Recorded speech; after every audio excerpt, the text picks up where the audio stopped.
वहीं रामपुर में सियासी बयानबाजियां अब तेज हो गई है। समाजवादी पार्टी के वरिष्ठ नेता शिवपाल सिंह यादव ने जनसभा को संबोधित करते हुए बीजेपी सरकार पर जमकर हमला बोला।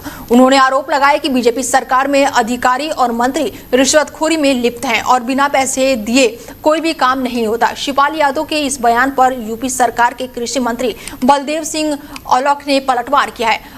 औलख ने कहा है कि शायद शिवपाल सिंह यादव अपनी 2012 और 17 तक की सपा सरकार कार्यालय को याद कर रहे हैं। इसके साथ ही उन्होंने आरोप लगाया कि सपा सरकार के दौरान नौकरियों के नाम पर पैसे लिए जाने की बात सामने आती थी और उन्होंने शिवपाल यादव पर भी निशाना साधते हुए कहा कि उस समय वो थैला लेकर निकलते थे और रामपुर की जनसभा से शुरू होकर बयानबाजियों का दौर जो है अब सपा और बीजेपी के बीच राजनीतिक टकराव का मुद्दा बन गई है।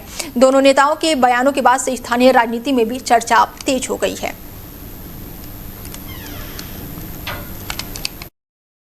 में मुलाकात की, उसके बाद उन्होंने भारतीय जनता पार्टी के मंत्रियों पर रिश्वतखोरी और बेईमानी करने का आरोप लगाया है।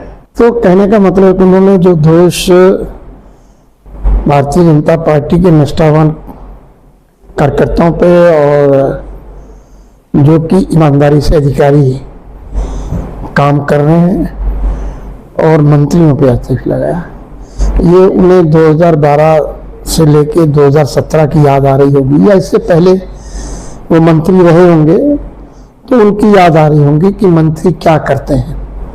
मगर योगी जी की सरकार में किसी भी मंत्री की कोई हिम्मत नहीं है कि कोई भी आम जनमानस की गाड़ी कमाई को और कोई रिश्वत के रूप में ले सके।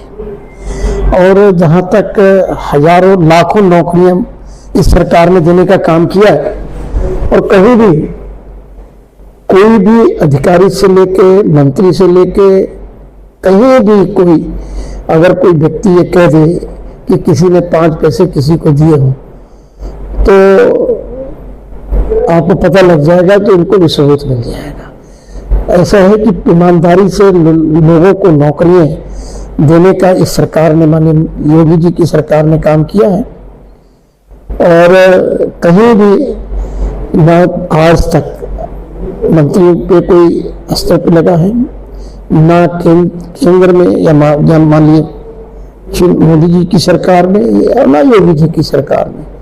और पहले की सरकारों में हर साल 2-4 घोटाले होते ही थे और उनकी चर्चा भी होती थी और उनके सबके सामने भी आते थे।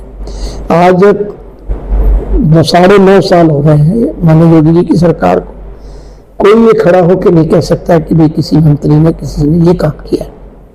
तो इसलिए उनको अपनी याद आती होगी। ये मुख्यमंत्री जी कहते हैं कि जब नौकरियां निकलती थी तो इनका पूरा परिवार झोला लेके निकल पड़ता था और झोला इसलिए लेके निकल पड़ता था कि आप नाम दे दीजिए, पैसे डालिए झोले में और आपका नाम पर्ची उनको निकाल के दे देते थे कि आपकी नौकरी हो गई। मगर इस सरकार में योगी जी की सरकार में ऐसा नहीं हुआ।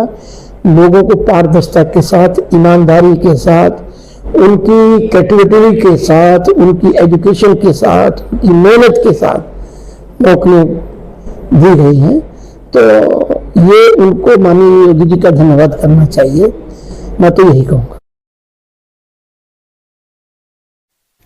अमेठी के गौरीगंज कोतवाली क्षेत्र में मामूली बात को लेकर 2 ई-रिक्शा चालकों के बीच जमकर मारपीट हो गई। घटना सब्जी मंडी के पास